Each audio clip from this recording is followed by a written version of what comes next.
So, looking at the opportunities we have in creating a vocational program in the Western United States, it's important that we identify the needs and what kind of impact could something like this create in our neck of the woods. So, myself, Guido, Olivia Tincani, and the Fibershed team together over the last year have been doing work to identify these needs in the American West. Here are a few of them. Challenges to entry as a new grazer. I get lots of inquiries all the time of folks being inspired by my history of not coming from agriculture, but then really taking my career path into being a modern day urban shepherdess. And so it would be really fantastic if there was some sort of clear entry point into this work that no university provides as a track and an accreditation at this point in time. The redefinition of a grazer.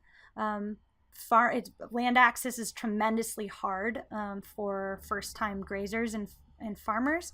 So how do we redefine this work as a grazer, one that's not attached to ownership of land nor animals, but one that manages land and animals? And I think there's a ton of opportunity to do that in open spaces and to work with industry individuals who do have those resources, as well as the knowledge and experience to transfer to these greenhorn folks who want to come in. We need to understand our critical issues of good food production, grass-fed cattle and sheep industries, and the difficulty of acquiring skilled and reliable labor. Labor is one of the biggest issues that we're finding in the livestock production realm.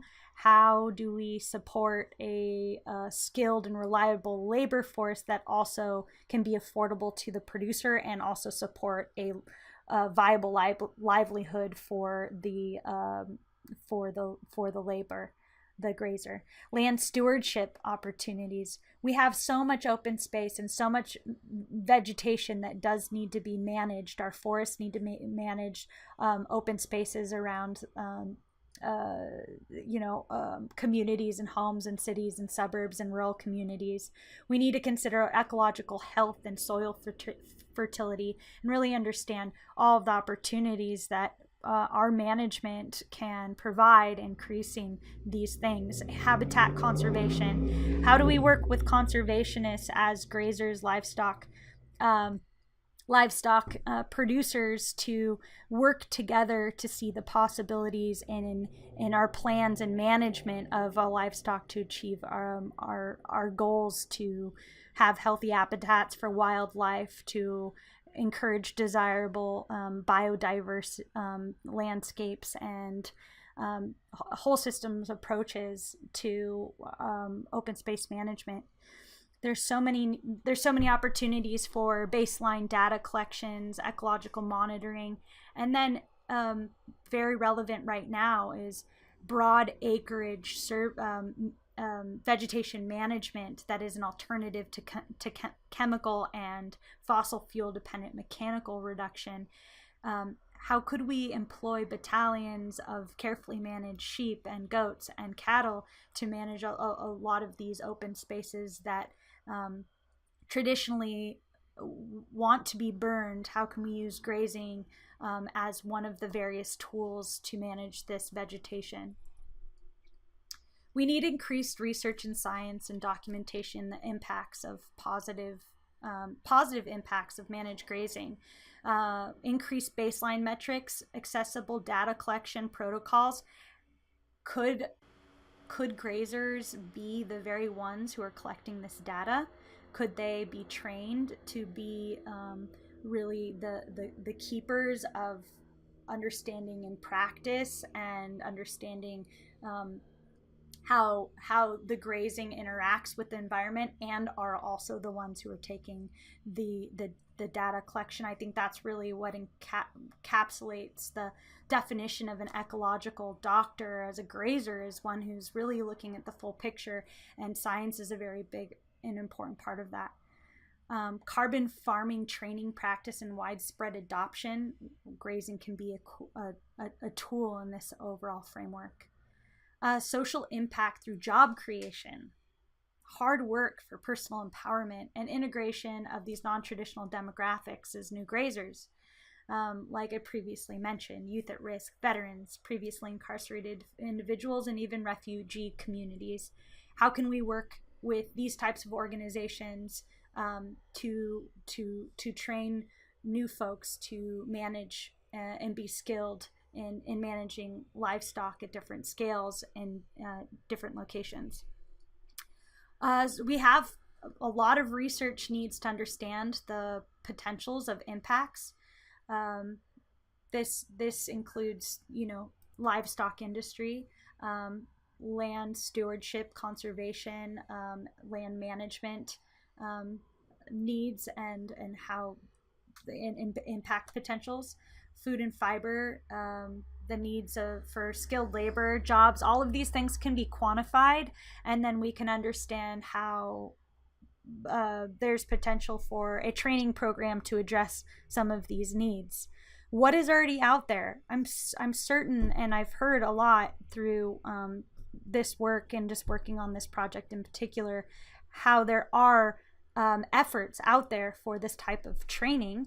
How do we all start talking to one another? We're gonna need to have regionalized trainings. We learned that place-based training was so important. Maybe we have the idea of a standardized curriculum, but every location, depending on the kind of eco-tone or the ecology and the culture and the needs, is specific. We need to build relationships through different sectors and industries, and we need to create lasting collaborations that last longer than a grant period for funding.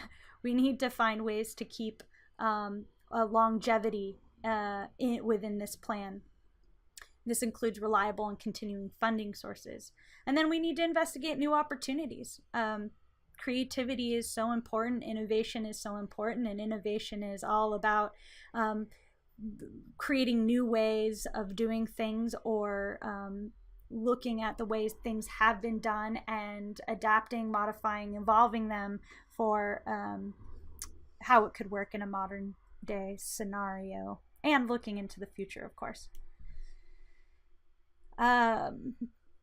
Our next steps that we've identified as a team is basic market research of what's out there, a needs assessment on all of those different levels, our target audience identification. We need to survey industry stakeholders and prospective students to understand really from many angles what are these needs, what are the ideas.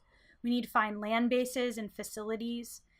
We need to find partnering organizations that have interest and common missions in a broader sense. We need to build partnerships with collaborators and educators.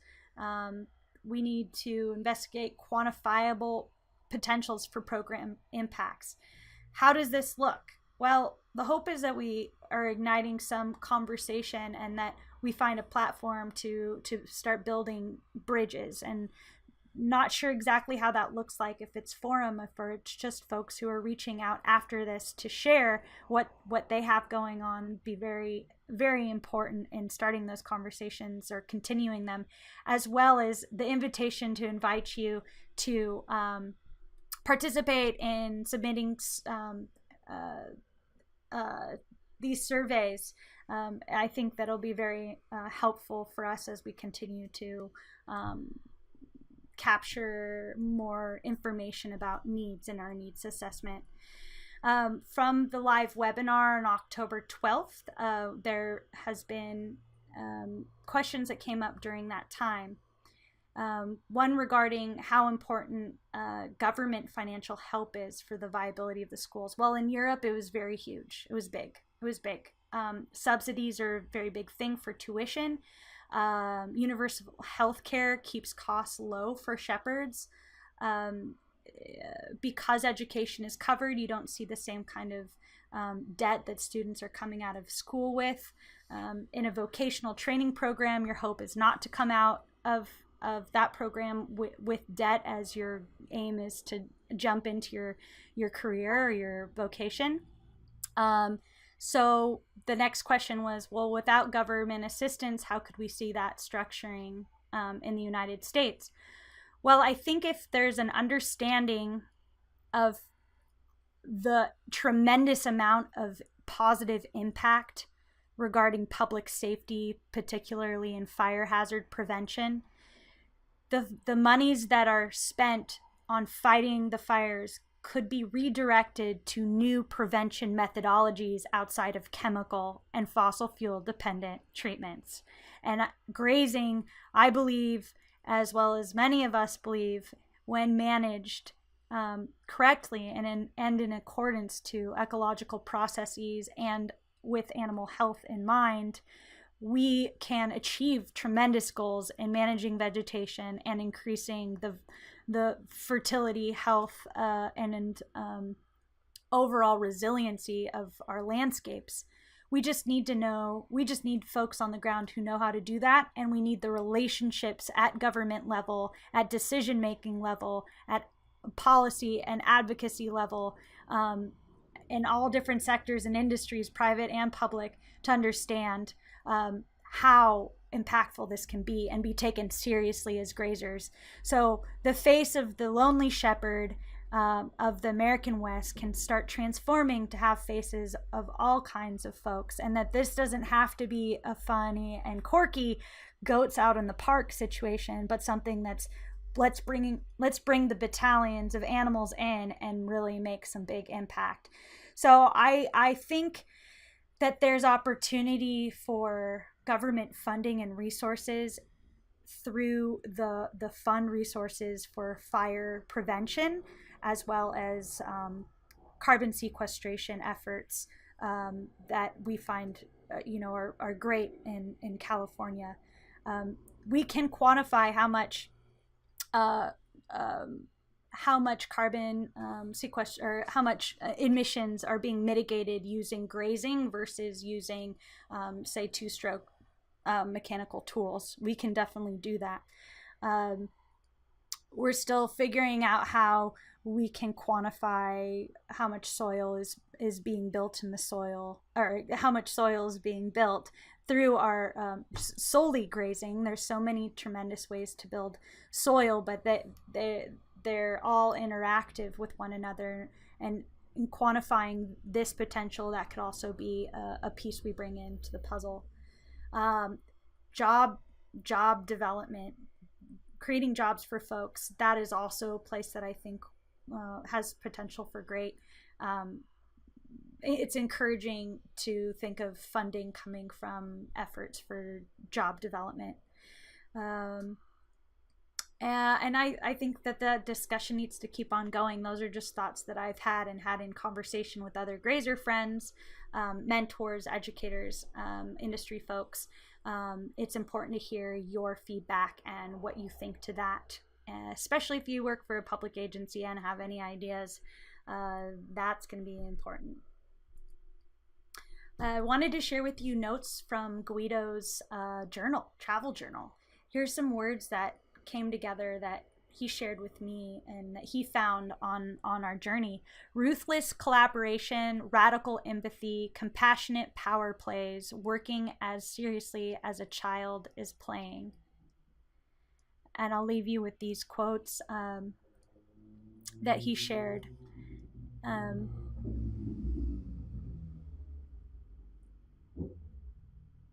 I was so grateful to be on an adventure with someone with so much zest and gusto for life, and he certainly caught these beautiful moments in between of such quality, and I think that definitely needs to be brought into the conversation, that essentially we are all looking for equality and meaningful and rewarding life, and how does our work fold into that, and how do we separate the notion of our job versus how we live and who we are. And I think the work of the traditional grazer, the traditional shepherd, and the idea of having a new generation that evolves with time as modern day grazers, as ecological doctors. We have tremendous amount of opportunity, and I'm very encouraged by it, and I'm dedicated to identifying who those folks are and trying to rally us together to figure out how we can continue to grow opportunity for meaningful lifestyles that are impactful on the earth and impactful in our food and fiber, food and fiber realms of what we need. We need to wear clothes and we need to eat. How can we be a part of that? And then how do we, socially, culturally heal and find connections with so many divides that we have. So without further ado, I think the most important thing is to invite you into the conversation. Please be directed to pastoralismprevailing.com for links to industry surveys. We need to hear from you. Please speak up if you have any ideas on how to continue this conversation or would like to be a platform to hold this conversation in any capacity. Please reach out. My name is Brittany Cole Bush, and I'm representing a wonderful team who's passionate about these things too. Please reach out to us, Fibershed, Brittany Cole Bush at gmail.com or Guido Faustini at truegrassfarms.com. And thank you very much. I appreciate you staying tuned to this and being interested. You will certainly have access to the report that we developed, and if you'd like access to these slides, they are available. Thank you so much.